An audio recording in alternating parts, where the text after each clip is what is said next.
예, 앞에서 발표하고 토론하신 분과 달리 저는 경제를 모르는 문외한입니다. 그래서 비전문가 문외한이 보는 재벌 개혁 이런 주제가 될 것 같습니다. 재벌 개혁 문제에 대한 정치적 맥락이랄까요? 이런 점에서 좀 살펴보도록 하겠습니다. 이재용 부회장이 영장 기각이 됐는데 보통 이제 거기에 대한 평가가 법리를 엄격히 따진 결과다. 그러니까 한국의 법치가 잘 되는구나 이렇게 인식이 돼요. 법에 따라 정해진 규정대로 엄격하게 처리하는구나. 그런데 의문을 가질 수밖에 없는 건 왜 항상 삼성에 대해서는 엄격히 따지고 다른 데서는 대충 구속을 하는가? 이 차이가 왜 삼성에 대해서만 법리를 엄격히 따지는가? 이것이 이번만이 아니라 이건희 때도 이병철 때도 넘어가서 지금 3대까지 넘어와서 단 한 번도 제대로 사법 처리된 적이 없는데 그게 다 엄격히 법을 따진 결과면은 모든 국민에 대해서 엄격히 법을 따져야 되는 일이 왜 삼성에 대해서만 예외적으로 반복돼서 나타나는가? 사법부는 왜 항상 삼성에 관대한가? 이 문제를 생각해야 되지 않나 생각을 합니다. 물론 주어가 사법부를 얼마든지 바꿀 수 있어. 언론은 왜 항상 삼성에 관대한가? 국회는 왜 항상 삼성에 관대한가? 검찰은 왜 항상 삼성에 관대한가? 대학은 왜 삼성에 종속되어 있는가? 이런 근본적인 질문을 던지는 계기가 되지 않았나 생각을 합니다. 자본주의라는 게 원래 이기심을 이기심으로 상호 견제한다는 건데 그래야 시장 질서가 유지되고 그 시장 질서를 토대로 한 자본주의 체제다 이렇게 얘기할 수 있는데 한국이 과연 자본주의 체제인가? 시장 질서가 존재하는가? 왜 삼성에게만 이기심과 욕망을 무한껏 허용하는가? 삼성을 견제하는 이기심과 욕망은 한국 사회에서 존재하지 않는가? 그걸 이번 이재용 부회장 영장 기각 사건이 보여준 중요한 말하자면 시사점이 아닌가 그렇게 생각을 합니다. 왜 삼성에 대해서만 이렇게 특별한 대우를 하는가 하는 것은 그 판사나 그 사법부의 문제인가 아니면 한국 사회 전체가 그래서 그런 것인가 이런 생각을 좀 해보게 됩니다. 저는 이제 한국 사회 전반에 깔려 있는 삼성에 대한 재벌에 대한 인식이 그런 결과를 낳은 게 아닌가 생각을 합니다. 삼성 성공 신화에 대한 경의 표시인가? 성공한 쿠데타는 처벌할 수 없다고 했습니다. 성공한 70년 한국 현대사 성공의 대표적인 게 삼성이고 그 삼성의 이런 그런 성공의 토대 위에 놓여진 한국 사회 이거를 우리가 되돌릴 수 있는가 이걸 흔들 수 있는가에 대한 두려움 이런 게 남아 있는 결과 아닌가 생각을 합니다. 또 다른 하나는 삼성에 대한 열등감 내가 삼성보다 잘난 게 있는가 하는 겁니다.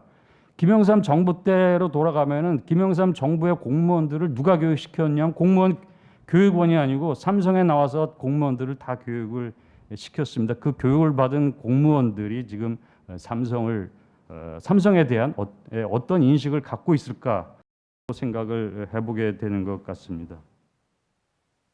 삼성을 포함한 재벌 개혁이 되지 않은 이 이유를 좀 포괄적으로 따진다면 검찰 때문이나 법원 때문이나 특별한 사람 때문이라기보다는 이 사회 자체가 재벌 개혁을 원하지 않은 결과가 아닌가 최근에 이런 생각을 합니다. 재벌 체제 유지가 된 것은 한국 사회 전체가 그 유지를 하기 위한 담합과 공모가 이미 있었기 때문에 현재까지도 재벌이 건재한 것이 아닌가 이렇게 생각을 합니다. 한국 사회가 과연 지금 탈재벌 체제, 재벌 없는 사회로 살아갈 수 있겠다는 비전이 있었는가? 재벌 없이 살아가겠다는 그런 자신감, 그런 사회로 가겠다는 열망과 의지가 사실 있었는가 하는 것입니다. 김상조 교수님도 발표할 때 말씀하셨지만은 공약에서 잘 나타나는데 공약은 항상 재벌 개혁에 대해서 화려하게 내놓습니다. 그래 집권하면은 공약은 사라집니다. 그래서 재벌 개혁은 항상 공약 속에만 존재한다. 실제 재벌을 개혁하고 변화시키려는 의지는 집권한 세력이 추진하느냐에 따라 판단을 해야 되는데 지금 재벌 개혁은 공약 속에만 존재하고 지금 야당의 공약만이 아니라 청산하고 해체하라고 촛불 시민이 말하는 새누리당이 어제 재벌 개혁에 관한 입장을 발표했습니다. 기업 분할 강제 명령을 할 수 있다. 제가 보기 좀 강한 것 같은데 좀 저 평가를 좀 이따가 김상조 교수님 좀 평가를 해주시기 바라는데요. 자, 이걸 보면은 새누리당과 정의당과 더불어민주당과 국민의당과 무슨 차이가 있습니다. 공약을 보고는 국민이 표를 선택을 할 수가 없습니다. 그건 뭐 누가 되든지 뭐 다 할 것 같다는 걸로 이제 나타나는 건데요. 지금 이제 선거 국면이 되니까 물론 촛불 시민혁명이 있기 때문에 그렇긴 하지만은 다 재벌 개혁 다 한다고 합니다. 이제 재벌 개혁에 대한 경쟁이 시작이 되어 있는데 과연 재벌 개혁을 정당이 할 것인가, 국회가 할 것인가, 집권하는 한 자가 원할 것인가. 또 근본적인 의문은 촛불 시민들이 진짜 원하는 것인가에 대한 근본적인 의문까지 하게 되는 게 왜 70년 이 체제를 왜 전혀 바꾸지 못했는가에 대한 의문 때문에 그리고 이런 근본적인 의문으로까지 다시 돌아가는 게 아닌가 생각이 됩니다. 그리고 현실적으로 통치자가 자기 통치 성적표를 재벌 개혁에 의해서 평가받는다고 생각하지도 않고 시민들도 그렇죠. 경제 성장률로 평가를 받습니다. 근데 재벌 개혁해서 경제 성장률이 낮아진다. 그게 뭐 숫자가 별로 안 좋다 그러면 재벌 개혁을 누가 하겠느냐. 그래서 여러 가지 점에서 재벌 개혁이 지금 시점까지는 재벌 개혁은 공약 속에만 존재하는 신화로 계속 남아 있다. 그거는 뭐냐? 한국 사회가 재벌 체제 속에서 계속 살아갈 수밖에 없. 재벌 체제의 인질이 돼서 그런 건지는 모르겠지만 재벌 체제 속에서 계속 살아갈 수밖에 없다라고 시민들이 생각하고 있고 그걸 정치인들이 잘 알고 있고 집권한 사람도 그걸 바꿀 수 없는 어떤 한계 때문에 이런 결과가 되풀이되는 게 아닌가 그런 생각이 됩니다. 최근 또 나오는 게 개헌이고 개헌은 왜 나오냐면 정치 권력, 집중된 정치 권력을 분권화해야 된다. 이런 초점, 최근에 중요한 쟁점입니다. 분권화가 필요하다라고 합니다. 그러니까 정치 권력 분권화의 초점은 이제 대통령 권력을 나누자. 근데 물론 이제 그게 대통령 권력 나누는 게 뭐 전부 다 옳은 접근법인지 모르지만 진짜 분권화하려면은 권력을 실제 권력을 나눠야죠. 정당 권력, 대통령뿐만 아니라 정당들도 다당제를 통해서 권력을 서로 합치면 하나의 의지를 갖추고 합치면 강력한 권력이 돼서 개혁할 수 있는 의지로 돼. 그게 아니면 흩어져서 분산이 돼. 이렇게 유연하게 바꾸고 해야 되는데, 근데 이상하게 경제 권력의 분권화 얘기는 안 나오고 있습니다. 제가 보기에 진정한 권력은 지금 경제 집중의 요인은 재벌이 갖고 있는 집중된 권력인데 그런 분권이 없이 정치 권력만 나누고 해체하자라고 하는데 정치 권력 나누고 해체하면 남는 게 재벌밖에 더 안 남는 것 아닌가. 그래서 최근에 권력 분권화, 정치 권력 분권화 논의가 조금 위험할 수 있는 게 저는 그렇다고 생각이 됩니다. 지금 내각제 정치 권력 분권화의 하나로 내각제 얘기가 나오는데 내각제에 대한 일반적인 시민들의 평가는 별로 좋지 않습니다. 국회의원들은 굉장히 좋아하죠. 왜냐하면 내각제 되면 언제든지 총리, 장관, 부총리 막 해먹을 수 있으니 해먹은 막 할 수 있으니까 국회는 좋아하는데 시민들이 이제 우려하는 것 중에 권력을 이렇게 다 나눠 놓으면은 파벌 정치, 내각제 되면 파벌 정치 부활할 가능성이 뭐 또 있죠. 경제 장치가 없으면은.